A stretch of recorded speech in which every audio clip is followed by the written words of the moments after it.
സ്ക്രീനിലേക്ക് സൂക്ഷിച്ച് നോക്കിയോ. ഞാനേ നിങ്ങൾക്ക് ഇപ്പോൾ 1990 ഒരു പേപ്പർ കട്ടിങ് കാണിച്ചു തരാം. ആ പേപ്പർ കട്ടിങ്ങിലെ ആദ്യത്തെ 2 തിയേറ്ററുകളുടെ പേര് നിങ്ങൾ സൂക്ഷിച്ച് നോക്കിയോ.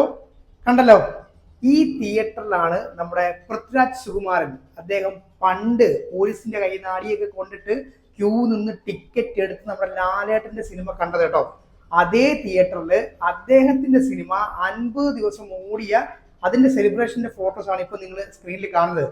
യെസ്, അപ്പോ നമ്മൾ സംസാരിക്കുന്നത് തിരുവനന്തപുരം ജില്ലയിലെ ഏറ്റവും പ്രമുഖ തിയേറ്ററായ ശ്രീകുമാർ ശ്രീ വിശാഖ് തിയേറ്ററിനെ പറ്റിയാണ് കേട്ടോ. ഈ തിയേറ്ററിനെ പറ്റി പറയുകയാണെങ്കിലേ ഒരുപാട് റെക്കോർഡുകൾ ഉള്ള ഒരു തിയേറ്ററാണ്. വേണമെങ്കിൽ നമുക്ക് ലാലേട്ടന്റെ കോട്ട എന്ന് തന്നെ ഈ ഒരു തിയേറ്ററിനെ വിശേഷിപ്പിക്കാം. ഞാൻ വെറുതെ പറയുന്നതല്ല. കാര്യം എന്താണെന്ന് വെച്ച് കഴിഞ്ഞാൽ ലാലേട്ടന്റെ 6-ാം തമ്പുരാൻ, മണിച്ചിത്രത്താഴ്, രാവണപ്രഭു, നരൻ എക്സെട്ര കുറെ അധികം സിനിമകൾ 200 ദിവസത്തിന് മുകളിൽ ഓടിയ തിയേറ്ററാണ് നമ്മുടെ ഈ ഒരു ശ്രീകുമാർ ശ്രീ വിശാഖ് എന്ന് പറഞ്ഞു കഴിഞ്ഞാൽ കേട്ടോ. പക്ഷേ അതിന് മുകളിലായിട്ട് റെക്കോർഡുണ്ട്. നമ്മുടെ ലാലേട്ടന്റെ ചിത്രം എന്ന് പറഞ്ഞ സിനിമ 365 ദിവസം ഓടിയ ഒരു തിയേറ്ററാണ് ശ്രീകുമാർ ശ്രീ വിശാഖ് എന്ന് പറഞ്ഞു കഴിഞ്ഞാൽ.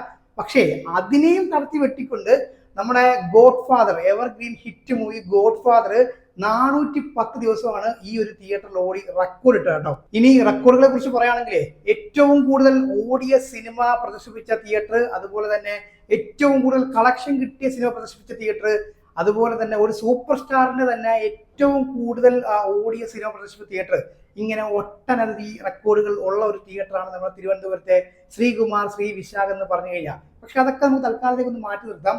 ഏറ്റവും വലിയൊരു റെക്കോർഡ് എന്താണെന്ന് ചോദിക്കുവാണെങ്കിൽ 24 മണിക്കൂർ കണ്ടിന്യൂസ് ആയിട്ട് സിനിമ പ്രദർശിപ്പിച്ച ഒരു തിയേറ്ററാണ് നമ്മുടെ ശ്രീകുമാർ ശ്രീ വിശാഖ് എന്ന് പറയുന്നത്. എത്ര മണി തൊട്ടാണെന്നറിയോ? അതായത് വെളുപ്പിനെ 4:30 തൊട്ട് പിറ്റേ ദിവസം വെളുപ്പിന് 4:30 വരെ 7 ഷോ ആണ് നമ്മുടെ ഈ ഒരു തിയേറ്ററിൽ കളിച്ചത് കേട്ടോ. സിനിമ എന്നറിയോ? അത് നമ്മുടെ ലാലേട്ടന്റെ സിനിമയാണ്. ലാലേട്ടൻ വിജയ് കൂട്ടുകെട്ടിൽ വന്ന നമ്മുടെ ജില്ല എന്ന് പറഞ്ഞ സിനിമ.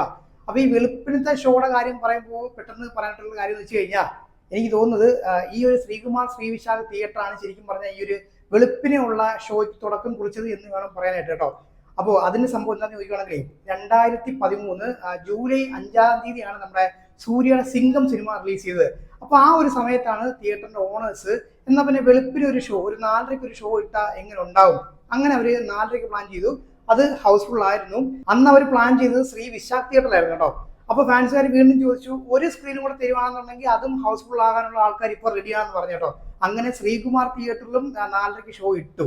പക്ഷെ പിന്നീട് ഫാൻസുകാർ പറഞ്ഞു, ഇനി ഞങ്ങൾക്ക് ഒരു സ്ക്രീനും കൂടെ തരുമെന്ന് ചോദിച്ചിട്ട് നമ്മുടെ ന്യൂ തിയേറ്റർ ഉണ്ടല്ലോ, ന്യൂ തിയേറ്ററും വരുന്നത് ഇതിന്റെ ഉടമസ്ഥയിൽ തന്നെയാണ്. അങ്ങനെ ന്യൂ തിയേറ്ററിലും വെളുപ്പിന് 4:30 ഷോ ഇട്ടു. ആ 3 ഷോയും ഹൗസ്ഫുൾ ആയിരുന്നു എന്നുള്ളതാണ് അതിന്റെ ഏറ്റവും വലിയ പ്രത്യേകത. അതും ഒരു റെക്കോർഡ് തന്നെയാണ്. അന്ന് ആ ഒരു സമയത്ത് സിംഗം 2 കണ്ട ആരെങ്കിലും ഇപ്പൊ വീഡിയോ കാണുകയാണെന്നുണ്ടെങ്കിൽ നിങ്ങൾക്ക് നൊസ്റ്റാൾജി അടിക്കാൻ വേണ്ടിയിട്ട് അതിന്റെ ചെറിയൊരു ക്ലിപ്പ് ഞാൻ ഇപ്പൊ ഇട്ടുതരാം കേട്ടോ.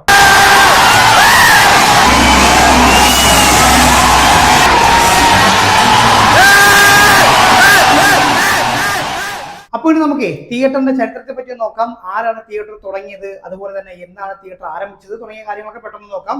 അപ്പോൾ നമ്മുടെ കേരളത്തിലെ 2ാമത്തെ സ്റ്റുഡിയോ ആയിട്ടുള്ള മെറിലാൻഡ് സ്റ്റുഡിയോയുടെ സ്ഥാപകനും അതുപോലെ തന്നെ പ്രശസ്ത പ്രൊഡ്യൂസറും സംവിധായകനുമായിട്ടുള്ള പി സുബ്രഹ്മണ്യമാണ് ഈ ഒരു തിയേറ്ററിന്റെ സ്ഥാപകൻ എന്ന് പറയുന്നത്.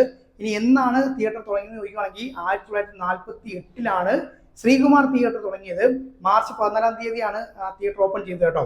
അത് കഴിഞ്ഞ് വർഷങ്ങൾക്ക് ശേഷം 1978 നമ്മുടെ ശ്രീ വിശാഖ് എന്ന് പറയുന്ന തിയേറ്ററും ഓപ്പൺ ചെയ്തത്. അപ്പോൾ നോക്കുവാണെങ്കിൽ ഇപ്പോൾ 76 വർഷം ആയിട്ടുണ്ട് തിയേറ്റർ തുടങ്ങിയിട്ട്. അത്രയധികം പ്രാധാന്യമുള്ള ഒരു തിയേറ്ററാണ്. പിന്നെ ഞാൻ പറഞ്ഞ കുറേ അധികം സിനിമകളുണ്ടല്ലോ, ഇതുകൂടാതെ രാജമാണിക്യം, അതുപോലെ തന്നെ തെങ്കാശിപ്പട്ടണം തുടങ്ങി കുറേ അധികം സിനിമകൾ ഒരുപാട് ദിവസം 100 ദിവസത്തിന് മുകളിൽ ഓടിയ റെക്കോർഡുകളൊക്കെ ഈ ഒരു തിയേറ്ററിന് സ്വന്തമായിട്ടുണ്ട്. അത്രയധികം ഫേവറേറ്റ് ആയിട്ടുള്ളൊരു തിയേറ്ററാണ്. നമ്മുടെ ലാലേട്ടൻ്റെ കാര്യം പറയുകയാണെങ്കിൽ ലാലേട്ടനും വളരെയധികം ഇഷ്ടമുള്ള ഒരു തിയേറ്ററാണ്. നമ്മുടെ ആന്റണി പെരുമ്പാവൂർ ഈ ഒരു തിയേറ്ററിൽ റിലീസ് വന്നതിന് ശേഷം മാത്രം മറ്റു തിയേറ്ററുകളിലേക്ക് റിലീസ് കൊടുത്താൽ മതി, അങ്ങനത്തെ ഒരു അവസ്ഥ പണ്ട് അന്നുണ്ടായിരുന്നു കേട്ടോ. അത്രയധികം ഇമ്പോർട്ടൻസ് ഉള്ള തിരുവനന്തപുരത്തെ ഒരു തിയേറ്ററാണ് ശ്രീകുമാർ ശ്രീ വിശാഖ് എന്ന് പറഞ്ഞു കഴിഞ്ഞാൽ. പല സിനിമകളുടെ റിലീസ് വരുന്നത് ഈ ഒരു തിയേറ്ററിലായിരുന്നു കേട്ടോ. പിന്നെ നമ്മുടെ ലാലേട്ടന്റെ വിവാഹവുമായിട്ട് ഈ ഒരു തിയേറ്ററിന് ഒരു ചെറിയ കണക്ഷൻ ഉണ്ട്. അറിയാവുന്നവർക്ക് കമന്റ് ചെയ്തു, അത് ടിസ്റ്റായിട്ടിരിക്കട്ടെ.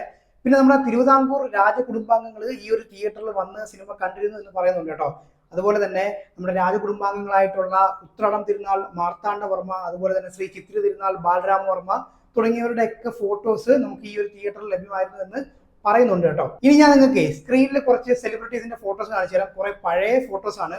കുറെ സെലിബ്രിറ്റീസുകൾ പണ്ട് ഈ ഒരു തിയേറ്ററിൽ വന്നതാണ് കേട്ടോ. ഇപ്പൊ നിങ്ങൾ സ്ക്രീനിൽ കാണുന്നത് നമ്മുടെ ധ്യാൻ ശ്രീനിവാസനും അതുപോലെ തന്നെ വിനീത് ശ്രീനിവാസനും തിയേറ്ററിലേക്ക് വന്നതാണ്. തിര സിനിമ റിലീസ് ചെയ്ത സമയത്താണ് അവർ ഈ ഒരു തിയേറ്ററിലേക്ക് വന്നത്. ആ ഫോട്ടോസ് ആണ് ഇപ്പൊ നിങ്ങൾ കണ്ടുകൊണ്ടിരിക്കുന്നത് കേട്ടോ. ഇപ്പൊ കാണുന്ന ഫോട്ടോ എന്ന് പറഞ്ഞു കഴിഞ്ഞാൽ നമ്മുടെ കാർത്തി തിയേറ്ററിലേക്ക് വന്ന ഫോട്ടോസ് ആണ് ഇപ്പോൾ നിങ്ങൾ സ്ക്രീനിൽ കണ്ടുകൊണ്ടിരിക്കുന്നത്. ഈ ഫോട്ടോ എന്ന് പറയുന്നത് നമ്മുടെ പൃഥ്വിരാജിന്റെ, നിങ്ങൾ ആദ്യം കണ്ട ആ ഒരു ഫോട്ടോ ഉണ്ടല്ലോ, അതായത് മെമ്മറീസ് എന്ന സിനിമ 50 ദിവസം ഓടിയപ്പോൾ ഉള്ള സെലിബ്രേഷന്റെ ഭാഗമായിട്ട് അദ്ദേഹം തിയേറ്ററിലേക്ക് വന്നതാണ് കുടുംബാംഗവുമായിട്ട്.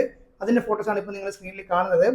ഈ ഫോട്ടോ എന്ന് പറയുന്നത് നമ്മുടെ ലാലേട്ടന്റെ പുലിമുരുകൻ സിനിമ, അത് 151 ദിവസത്തിന്റെ സെലിബ്രേഷനുമായിട്ട് ബന്ധപ്പെട്ട് അദ്ദേഹത്തിന് മൊമെന്റോ നൽകുന്ന ഫോട്ടോ ആണ് ഇപ്പൊ നിങ്ങൾ സ്ക്രീനിൽ കാണുന്നത് കേട്ടോ. അപ്പൊ നിങ്ങൾ കണ്ടല്ലോ, ഇത്രയധികം പ്രത്യേകതകളും റെക്കോർഡുകളും ഒക്കെ ഉള്ള തിരുവനന്തപുരത്തെ ഒരു പ്രമുഖ തിയേറ്റർ തന്നെയായിരുന്നു നമ്മുടെ ശ്രീകുമാർ ശ്രീ വിശാഖ് തിയേറ്റർ എന്ന് പറഞ്ഞു കഴിഞ്ഞാൽ. പക്ഷെ ഇപ്പോ തിയേറ്റർ കുറെ കാലമായിട്ട് മെയിൻ്റനൻസിന് വേണ്ടിയിട്ട് അടച്ചിട്ടിരിക്കുകയാണ്. ഒരുപാട് സമയമായി. അപ്പം എന്ന് തുറക്കും എന്നുള്ളൊരു ക്വസ്റ്റ്യൻ ഇപ്പോഴും നിൽക്കുവാണ്. തിയേറ്റർ സ്പ്ലിറ്റ് ചെയ്യാനുള്ള സാധ്യതകൾ കാണുന്നുണ്ട് എന്ന് പറയുന്നുണ്ട്. ചിലപ്പോൾ 3 സ്ക്രീനോ 4 സ്ക്രീനോ ഒക്കെ ആക്കാനുള്ള സാധ്യതകൾ കാണുന്നുണ്ട്. പക്ഷെ അത് തിയേറ്റർ പ്രേമികളെ സംബന്ധിച്ച് അത്ര നല്ല കാര്യമല്ല. തിയേറ്ററുകാർക്ക് അത് നല്ല കാര്യമാണ്, പക്ഷേ പ്രേക്ഷകർക്ക് ആ ഒരു വലിയ തിയേറ്ററിൽ ഇരുന്ന് കാണാനാണ് ഇപ്പോഴും താല്പര്യം. അപ്പോൾ അതൊക്കെ അവരുടെ ഇഷ്ടമാണ് കേട്ടോ. അപ്പോൾ തിയേറ്ററിന്റെ ഓപ്പണിങ്ങിന്റെ ഡേറ്റ് ഒന്നും ഇതുവരെ ആയിട്ടും അങ്ങനെ വന്നിട്ടില്ല. അപ്പോൾ നിങ്ങൾ ശ്രീകുമാർ ശ്രീ വിശാഖ് തിയേറ്ററിൽ പോയി സിനിമ കണ്ടിട്ടുണ്ടെങ്കിൽ നിങ്ങളുടെ ആ ഒരു പഴയ എക്സ്പീരിയൻസ് ഒന്ന് കമന്റ് ചെയ്യാം. പിന്നെ പുതിയൊരു തിയേറ്റർ എങ്ങനെ വേണം, എന്താണ് നിങ്ങളുടെ മനസ്സിലുള്ള ഒരു ആശയം, എങ്ങനത്തെ ഒരു തിയേറ്റർ ആയിരിക്കണം പുതിയ ശ്രീകുമാർ ശ്രീ വിശാഖ് തിയേറ്റർ എന്ന് പറഞ്ഞു കഴിഞ്ഞാൽ അതൊക്കെ നിങ്ങളൊന്ന് കമന്റ് ചെയ്യും. പിന്നെ ഇതിന്റെ ചരിത്രം ഒക്കെ നിങ്ങൾക്ക് കൂടുതൽ കാര്യം അറിയാമെന്നുണ്ടെങ്കിൽ അതും കൂടെ കമന്റ് ചെയ്തു. അപ്പോൾ അടുത്ത വീഡിയോ അപ്പോൾ അതുവരേക്കും ബൈ.